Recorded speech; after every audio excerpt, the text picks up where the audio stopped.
बिस्मिल्लाहिर्रहमानिर्रहीम। अस्सलाम वालेकुम। ये आपका अपना डिजिटल प्लेटफॉर्म है। मैं तारिक मतीन हूँ। वल्लाहु खैरुल माकिरीन। अल्लाह सबसे बेहतर तदबीर फरमाने वाला है। वही बचाएगा मेरे देश को बलाओं से जो बारिश में शजर से घोंसला गिरने नहीं देता, क्योंकि उसकी तदबीर तमाम तदाबीर की इमाम है। वही हुआ है जिसका डर था, जो नज़र आ रहा था।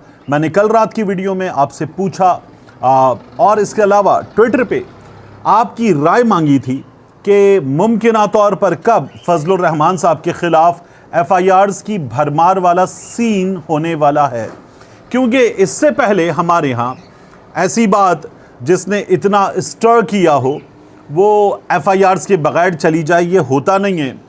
अल्ताफ़ हुसैन साहब पे ढेरों FIRs हुई, इमरान खान साहब पे ढेरों FIRs हुई, अरशद शरीफ शहीद पे ढेरों FIRs हुई। तो इसीलिए मैंने ये सवाल किया था।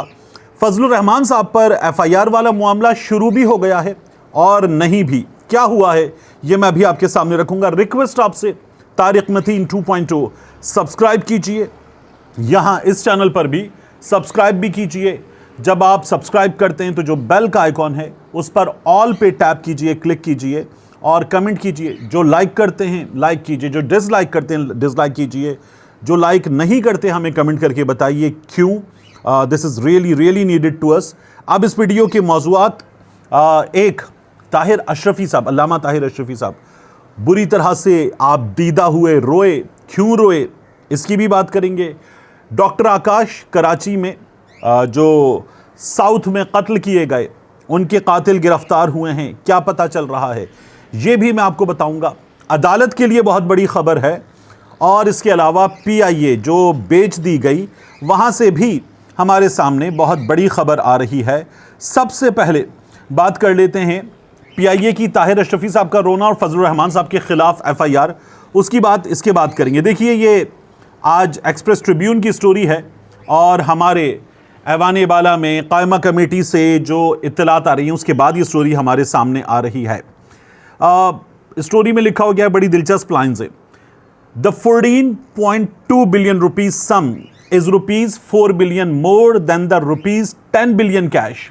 ये जो 14.2 बिलियन की प्रॉपर्टीज PIA को मुंतकिल की गई हैं, ये 4 बिलियन ज़्यादा हैं, 4 बिलियन ज़्यादा हैं उस कैश से जो PIA की ख़रीदारी के लिए 75% शेयर्स के लिए गवर्नमेंट को अदा किया गया है। The government has sold 100% stake in return for ₹55 billion cash, but the final phase of transfer of 25% shares and the payment of the remaining 45 billion cash are pending. तो इनको मिल गई हैं ये जायदादें जो 4.2 बिलियन ज़्यादा हैं। अब क्या क्या मिला है PIA ख़रीदने वालों को। फजलुर रहमान पर जो FIR उसकी बात अभी करते हैं। इसमें ख़रीदार को मिला है PIA बुकिंग ऑफिस रावलपिंडी में मॉल रोड पर, इसकी मालियत है 2.3 अरब रुपए। पेशावर मॉल अरबाब रोड पर वाक़ PIA सेल्स ऑफिस 5.1 अरब रुपए का। इस्लामाबाद जिना एवेन्यू ब्लू एरिया में वाक़ PIA सेल्स ऑफिस, मालियत है 2.4 अरब रुपए।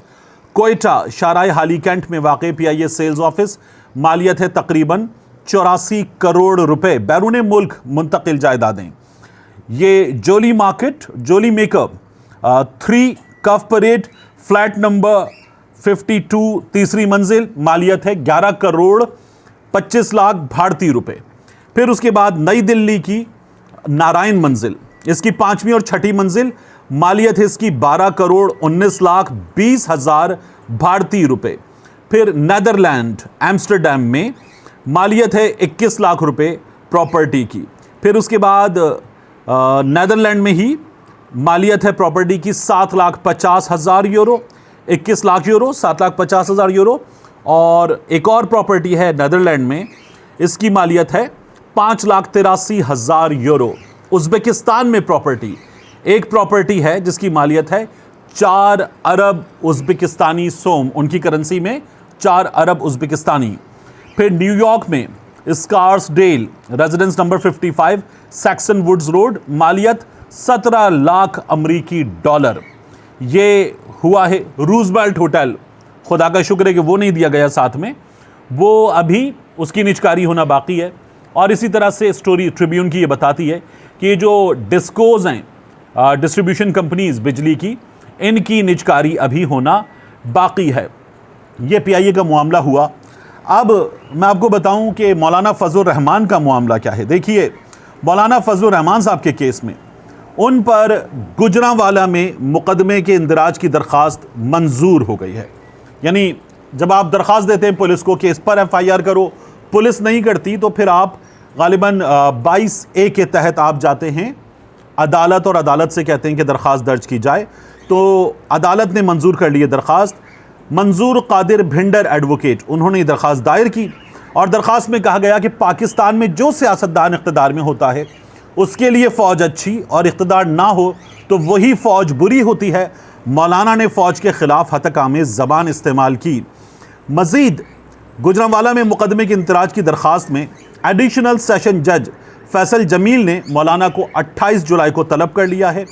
दरख्वास्त में मौक़िफ़ इख्तियार किया गया कि मौलाना फजल रहमान ने दुनिया की, ये दरख्वास्त गुजार जो भिंडर एडवोकेट साहब हैं वो कहते हैं, दुनिया की सफ़ अव्वल की फ़ौज के ख़िलाफ़ मौलाना ने जहर उगला। सियासी फ़ायदे के लिए मौलाना ने शहदा की तज़लील की। ये मौलाना के बारे में बात हो रही है। वैसे अल्ताफ़ हुसैन साहब पे, इमरान खान साहब पे, सहाफ़ियों पे धड़ाधड़ FIRs हुई हैं। मौलाना के मामले में रुजू करना पड़ा है अदालत से। कोई और होता अब तक तो ये फितना है, ये इंतशारी है, ये मुल्क दुश्मन है, ये गद्दार है, ये शुरू हो चुका होता। मैं देख रहा था कि एक सियासतदान हैं, वो इस्लामाबाद के पड़ोस के सियासतदान हैं, वो ये कह रहे थे कि मौलाना के जो दादा हैं वो अफ़गानी थे। मतलब बंदा पूछे कि मेरे दादा, उस सियासतदान के दादा, हम सब के दादा हिंदुस्तानी थे, पाकिस्तान तो था नहीं, हिंदुस्तानी थे। जो इस रीजन में बसते हैं वो बहुत पहले अफ़गानी थे। ये कौन सी बातें लेकर बैठ गए। अब पाकिस्तान जो है वो 47 में बना है, उससे पहले जो लोग थे वो हिंदुस्तानी थे। अब इस तरह से पूरी कौम के दादाओं पे, नानाओं पे, सब पे गद्दारी के फतवे लगा दो, ये अजीबोगरीब मजाक है। दूसरा, ताहिर अशरफी साहब जो हैं वो बुरी तरह से रोए और वो बैठे हुए थे CM सिंध मुराद अली शाह साहब के साथ, और उनके साथ बैठकर ताहिर अशरफी साहब ने फ़ौज से, शहदा से, शहदा के लवाहिकीन से, यतीमों से मुआफ़ी मांगी फजल रहमान साहब की बात पर।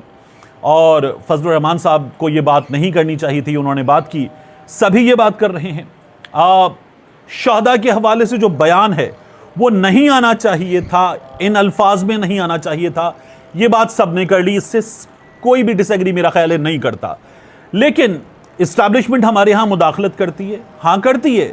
सियासतदान मुदाखलत करते हैं, हाँ करते हैं। हमारे यहाँ हाइब्रिड प्लस हुकूमत क्यों है? और ख्वाजा आसिफ साहब बार बार क्यों कहते हैं क्या हाइब्रिड हुकूमत पहले होनी चाहिए थी, बहुत अच्छा होता मुल्क के लिए? तो मुदाखलत होती है। हमारे यहाँ हुकूमतें इस्टेब्लिशमेंट बनाती है, गिराती है, इन्वॉल्व होती है, एजेंसीज काम करती हैं, सियासतदानों को इस्तेमाल करती हैं। इमरान खान ने माना, नवाज शरीफ ने माना, फिर इनके किरदार पे सब ने बात की। तो मौलाना फजल रहमान ने भी वही बात की। उसमें मौलाना फजल रहमान साहब ने जो बात की शहदा के हवाले से, उसका एक पॉइंट कोई नहीं देख रहा कि मौलाना ने ये कहा कि हमें कहा गया कि आप लश्कर बनाइए। अब कोई पूछे कि ये किसने कहा था लश्कर बनाइए?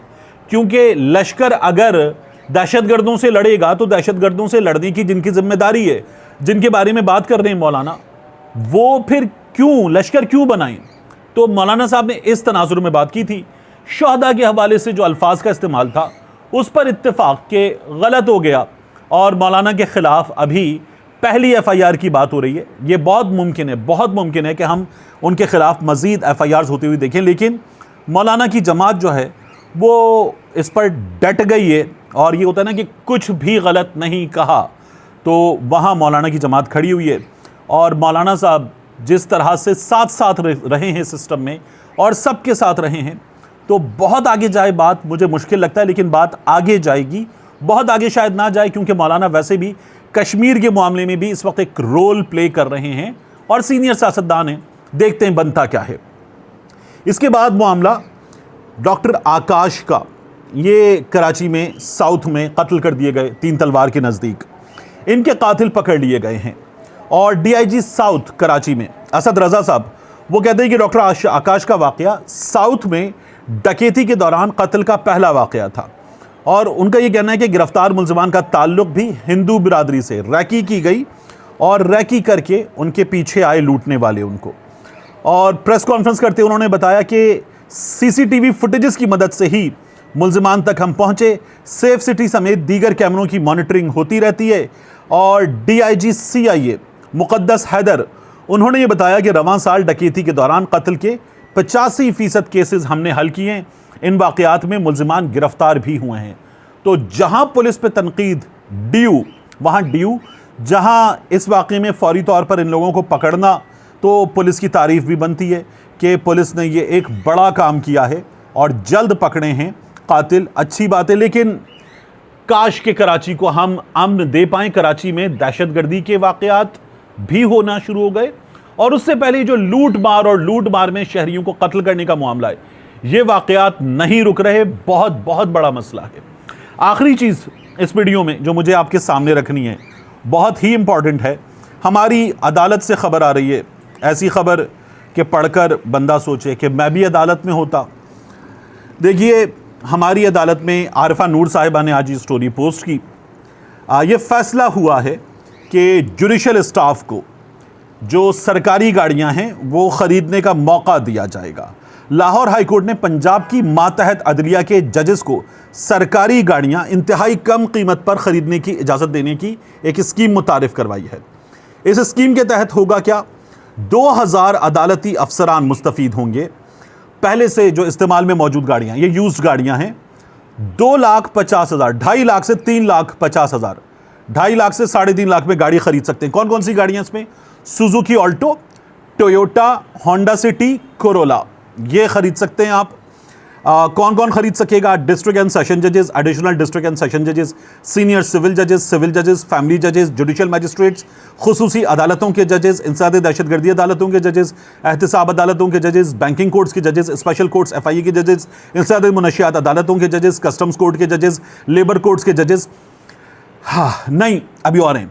पंजाब अदलिया के वो जजेस जो Islamabad high court, supreme court, आईनी अदालत, विफाकी सूबाई इदारों में डेपुटेशन पर काम कर रहे हैं, वो जजेस, वो भी इस स्कीम से फ़ायदा उठा सकेंगे। Director general district judiciary Lahore high court ने तमाम अजला के सेशन जजेस को स्कीम पर अमल दरामद की हिदायत जारी कर दी हैं। जो जजेस अहल हैं वो 22 जुलाई 2026 तक रजिस्ट्रार लाहौर हाई कोर्ट के नाम पे ऑर्डर जमा कराएंगे और ये गाड़ियां अभी सरकारी इस्तेमाल में, ख़रीदारी मुकम्मल होने तक लाहौर हाई कोर्ट की मिल्कियत रहेंगी। और 147 डिस्ट्रिक्ट एंड सेशन जजेस हैं, 500 के करीब एडिशनल डिस्ट्रिक्ट एंड सेशन जजेस हैं, 110 सीनियर सिविल जजेस हैं, 1000 सिविल जजेस हैं। और ऐलान मातहत अदलिया में बड़ा वेलकम किया जा रहा है, वेलकम ही किया जाएगा ज़बरदस्त। तो वो गाड़ी, यानी अगर एक ऑल्टो है इस वक्त तो 22-23 लाख रुपए की, 24 लाख रुपए की है।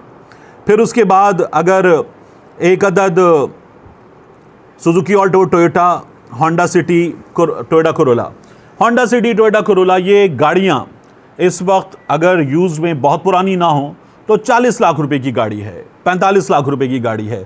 कुछ पुरानी गाड़ियां हों 10-12 साल पुरानी, तो ये गाड़ियां भी इस वक्त 25-26 लाख रुपए की गाड़ियां हैं। ये गाड़ियां 2.5-3 लाख रुपए में मिल जाएंगी, 3.5 लाख रुपए में मिल जाएंगी। तो ज़बरदस्त, ये फिर सबके लिए होना चाहिए।